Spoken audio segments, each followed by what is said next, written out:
안녕하세요. 저는 춘천 한마음교회에 다니는 조아영입니다. 저는 대학에서 언어치료학을 전공하고 지금까지 언어치료사로 일하고 있는데요. 그 가운데 보게 된 놀라운 복음의 능력을 나누려고 합니다. 저는 불교 집안에서 태어나 자연스럽게 다른 종교에 대해 거부감이 있었습니다. 그런데 중학교 3학년 때 갑작스럽게 아빠가 돌아가시게 되면서 제 모든 가치관이 달라졌습니다. 세상에 사건, 사고들이 많지만 적어도 저희 가족에게만큼은 이런 일이 생기지 않을 줄 알았거든요. 너무나 충격이었어요. 어차피 다 죽는데 모든 것이 부질없고 허무하게 느껴지고 차라리 보고 싶은 아빠를 따라가고 싶었습니다.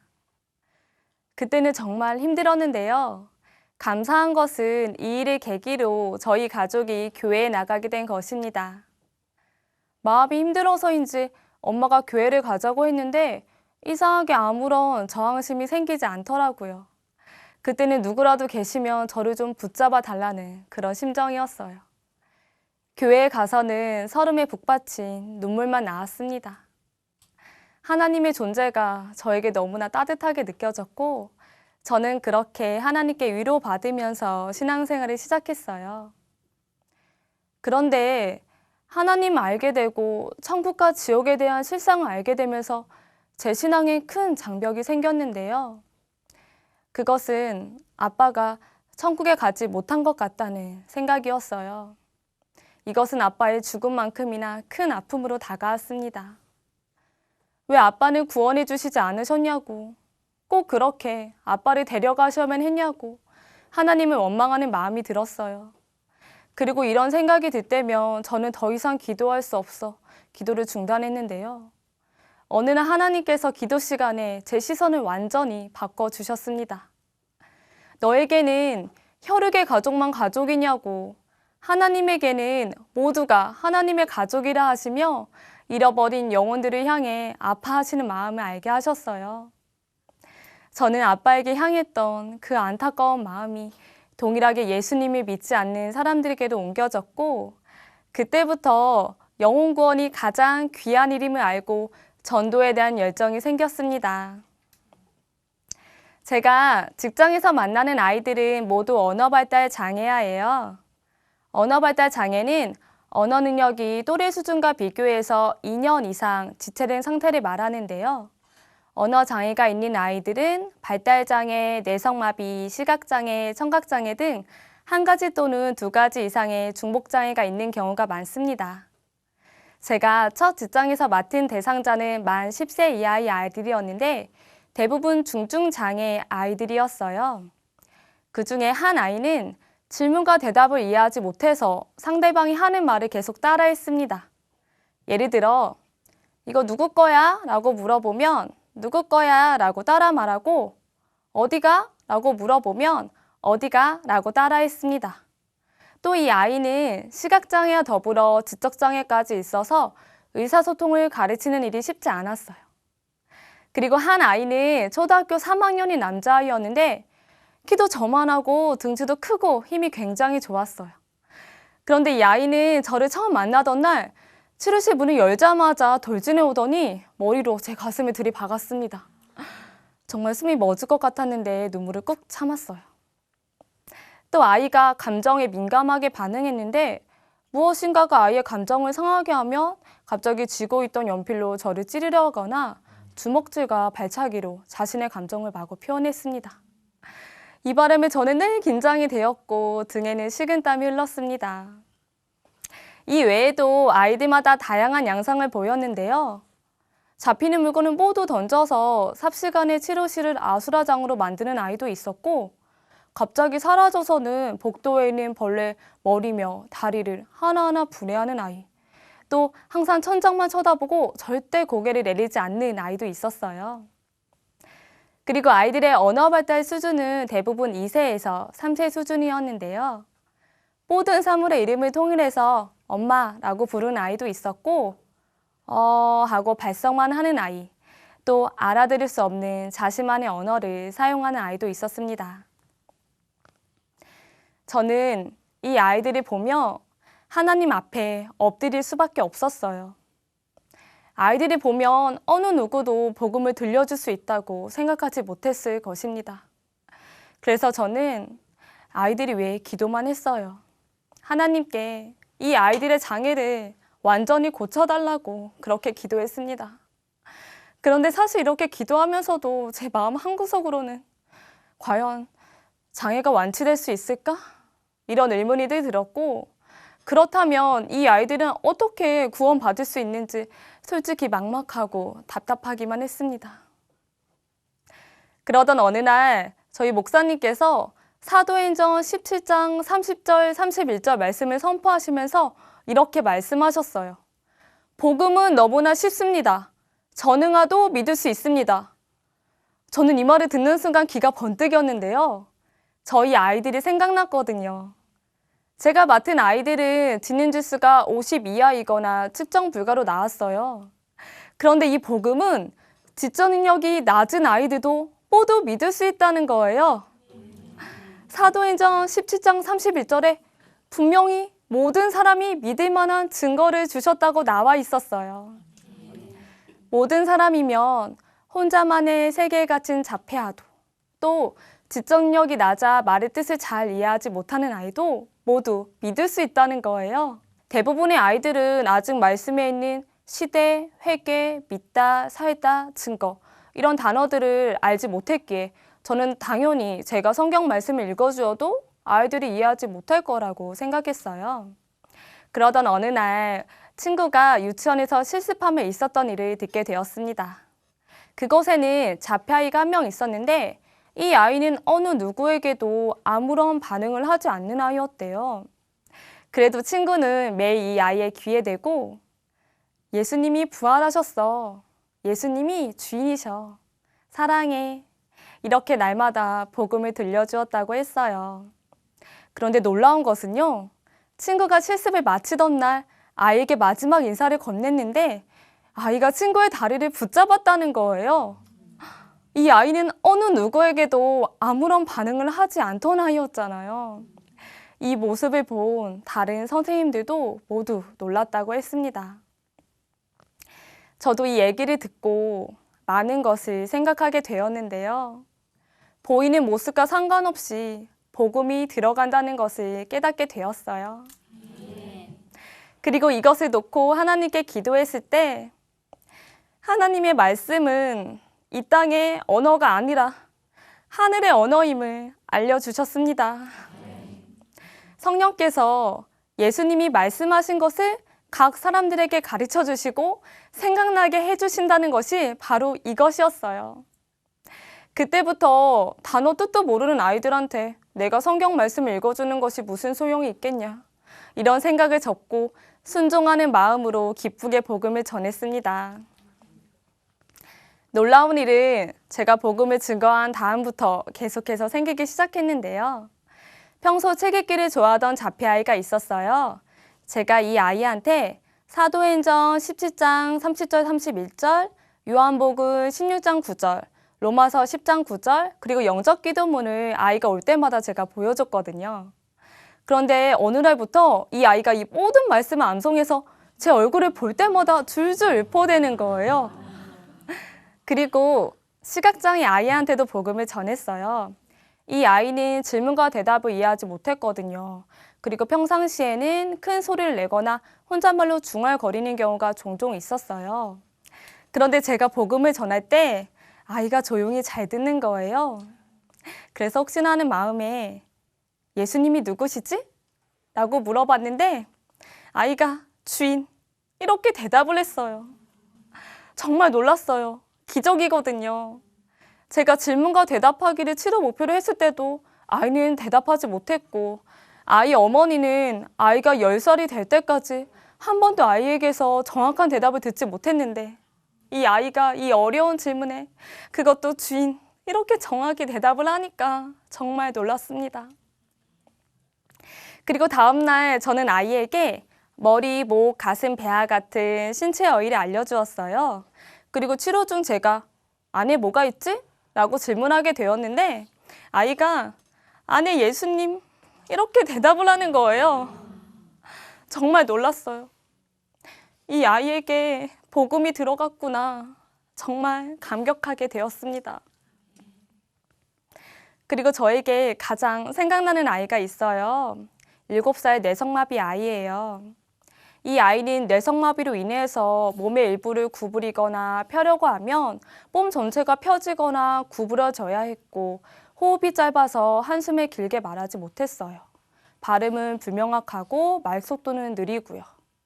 간단한 말을 할 때도 온몸을 비틀며 힘겹게 말하였고 고개 조절이 어려워 고개를 항상 숙인 채 휠체어에 앉아 이동했습니다. 아이는 너무나 예쁘고 말하는 것을 참 좋아했는데 말할 때면 떨궈진 고개를 힘겹게 들여 올려야만 했고 또박또박 말하려고 온몸에 힘을 주며 부단히 애를 썼어요. 저는 치료 시작 전에 아이를 위해 기도해 주었는데 안타까운 마음에 새벽 기도 때도 아이를 위해 기도했습니다. 그리고 얼마 후 복음을 전했어요. 예수님이 죽었다가 3일 후에 다시 살아나셨어. 예수님이 너를 만드신 하나님이고 너의 주인이신 거야. 그런데 너 지금까지 예수님 믿지 않았잖아. 그거 잘못했다고 용서를 구하고 예수님을 주인으로 믿어야 해. 그리고 이제는 예수님의 말씀을 듣고 살아야 해. 이렇게 전한 후 아이와 함께 영적 기도를 했습니다. 그리고 저는 그 후에도 기회가 될 때마다 아이와 함께 복음을 나누었는데요. 얼마 후부터는 아이가 저보다도 먼저 예수님이 죽으셨다? 다시 살아나셨다? 우리 주인 되셨다? 이렇게 해맑게 웃으며 말했습니다. 그리고 저는 또 아이에게 이렇게 말해주었어요. 있잖아, 이제 예수님이 너의 주인이시니까 이 다음에 천국에 가는 거야. 선생님도 천국에 가. 천국에 가면 지금처럼 아픈 몸이 아니라 건강한 몸으로 지낼 수 있어. 그리고 너 마음껏 걸을 수도 있고 뛸 수도 있다. 그랬더니 아이가 떨궈진 고개를 힘겹게 들어 올렸는데 아이 얼굴이 해같이 빛나는 거예요. 그러더니 정말? 나 걸을 수 있어? 뛸 수도 있어? 그래서 저는 그럼 너 마음껏 걸을 수 있지. 뛸 수도 있어. 그러자 아이가 신이 나서 휠체어에 앉아 몸을 마구 흔들었습니다. 저는 이 모습을 보는데 눈물이 왈칵 쏟아져 버리더라고요. 이 세상이 끝이 아니지. 정말 영원한 나라가 있지. 그곳에 가면 영광스러운 부활체로 사는 것이지.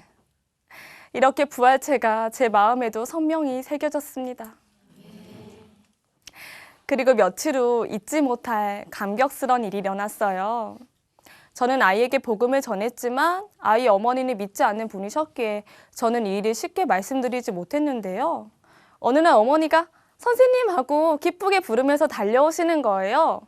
아이가 어제 아빠에게 예수님 이야기를 했다고 하시더라고요. 아이가 아빠에게 아빠, 예수님이 내 안에 있다? 이랬다는 거예요. 그런데 아이 아버지는 기독교를 싫어하셔서 아이에게 화를 내시며 그런 말 하지 말라고, 그런 말 누가 가르쳤냐고 물으셨고 아이 어머니는 아니 아이가 말도 잘 못하는데 아무 말이나 잘하면 칭찬해줘야지. 왜 말 잘하고 있는 아이에게 화를 내냐며 오히려 남편분을 나무랐다고 하시더라고요. 어머니도 믿지 않는 분이셨는데 아이가 스스로 얘기한 것이 기특하셨던 거예요. 저는 이 믿지 않는 가정에 아이가 축복의 통로가 되어 복음이 전해지는 것을 보면서 아이가 정말 귀하다는 생각이 들었어요. 그리고 그동안 장애 아이들을 보며 안쓰럽고 안타까운 마음이 늘 컸었는데 하나님은 공평하신 분이라는 생각이 들었고 진리만이 모든 자를 자유케 할 수 있음을 고백하게 되었습니다. 아이들의 장애를 완전히 고쳐달라는 제 기도가 하나님의 영광을 드러내는 귀한 아이들이 되게 해달라는 기도로 바뀌기 시작했습니다. 그 후로 저는 청각장애 학생들이 있는 곳으로 가게 되었어요. 입사에서는 고3 치료교육을 맡았습니다. 보통 고3이면 꿈이 많을 나이잖아요. 그런데 아이들은 직업에 대해 관심도 없고 하고 싶은 일도 없다고 하는 거예요. 제빵사가 되고 싶다던 아이가 한 명 있었는데 이 아이도 일이 좋아서가 아니라 내가 할 수 있는 일이 이거밖에 없으니까 하는 수 없이 하겠다는 것이었어요. 그리고 한 번은 행복의 조건과 불행의 조건이 무엇인지 물어보는 시간이 있었어요. 그러자 아이들은 행복의 조건은 소리를 듣는 것이고 반대로 불행의 조건은 소리를 듣지 못하는 거라고 하더라고요. 지금 불행한 이유도 또 앞으로 불행이 찾아오게 되는 이유도 모두 청각장애 때문이라는 거예요. 그리고 자신이 만약 청각장애가 없다면 누구보다 잘 살 수 있다고. 아무런 장애가 없는데도 잘 살지 못하는 사람을 보면 정말 이해가 되지 않는다고 그러더라고요. 저는 이 대답을 듣고 모두가 자기 환경 속에, 자기 모습 속에 갇혀 속고 산다는 생각이 들었어요. 그리고 우리가 행복하거나 불행한 이유는 결코 환경이나 자신의 어떠한 장애 때문이 아님을 알려주고 싶었습니다. 그래서 개별적으로 아이들을 만나 복음을 전했어요. 그중 학교에 소문난 안티 기독교인 학생이 있었는데 이 학생은 고도 난청으로 수화를 사용했습니다. 이 학생의 첫 마디는 보이지도 않고 들리지도 않는 하나님을 어떻게 믿느냐는 것이었어요. 그리고 정말로 하나님이 살아계시다며 모든 사람이 하나님을 믿어야 하는 것이 정상인데 믿는 사람보다 오히려 믿지 않는 사람들의 수가 더 많은 것을 보면 거짓인 것 같아서 믿지 않겠다고 그러더라고요. 그래서 저는 성경에 하나님이 이 땅에 사람이 되어 오시고 우리 죄를 위해 죽으시고 부활하신다는 것이 기록된 성경 구절을 찾아주었고 그리고 백과사전에 예수님의 생애, 죽으심과 부활, 그리고 승천을 보여주며 이 복음이 실제임을 알려주었습니다. 그러자 이 학생은 예수님이 부활하신 것이 역사이면 모든 말씀이 맞다고 고백하며 지금까지 예수님이 믿지 않은 것을 회개하고 예수님을 주인으로 믿게 되었어요. 그 후 이 학생은 완전히 바뀌었는데요. 예수님을 즉시로 전하기 시작했습니다. 평소에는 선생님들과 학생들에게 전했고 저녁 되면 기숙사 학생들을 불러 모아 수화로 찬양하고 복음을 전했어요. 아르바이트 하던 곳에서도 복음을 전했는데요. 그곳에 함께 일하는 동료와 사장님은 수화를 모르시니까 직접 종이에 적어서 이렇게 전하기도 했습니다. 장애인 기능대회에 나가서는 처음 만나는 사람들에게도 복음을 전했어요. 모든 사람은 죽고 끝났는데 예수님만 부활하셨다고 큰 확신 가운데 전했습니다. 그리고 전에는 청각장애로 인해서 자신과 미래에 대해 비관했었는데 복음을 통해 사명을 찾았고 부활체를 사모하며 장애에 대해서도 완전히 자유해진 것입니다. 어느 날 이 학생이 치료실에서 저에게 그러더라고요. 예수님만 믿으면 충분하다고. 예수님을 믿고 난 후에 내가 할 일은 복음을 증거하는 것이라고 말했습니다. 저는 아이들의 언어 수준을 알고는 아이들이 전혀 이 복음을 이해하지 못할 거라고 생각했어요. 그래서 저는 아이들을 위해 기도밖에는 아무것도 할 수가 없었습니다. 그러나 하나님께서 저희에게 주신 증거는 모든 사람이 믿을 수 있는 증거였고 하나님의 말씀은 이 땅의 언어가 아니라 하늘의 언어였습니다. 복음을 전할 때 성령께서 아이들에게 직접 가르쳐 주시더라고요. 언어 치료사에게 있어서 아이들의 언어 능력을 향상시키는 일은 정말 중요한 일입니다. 그런데 저는 아이가 말을 잘하게 돼도 이 장애 때문에 힘들어하는 마음의 근원적인 문제는 해결되지 못하는 것을 보았습니다. 그런데 이 복음이 아이들을 자유케 했습니다. 복음이 아이들을 춤추게 했습니다. 이 복음이 아이들에게 천국 소망을 품게 했습니다. 저는 자신 있게 말할 수 있습니다. 이 부활의 증거로 모든 사람이 예수님을 믿을 수 있고 진정한 자유와 기쁨을 얻게 될 수 있습니다. 그리고 이 놀라운 복음의 능력을 보게 하시고 큰 확신을 주신 하나님께 영광을 돌립니다. 감사합니다.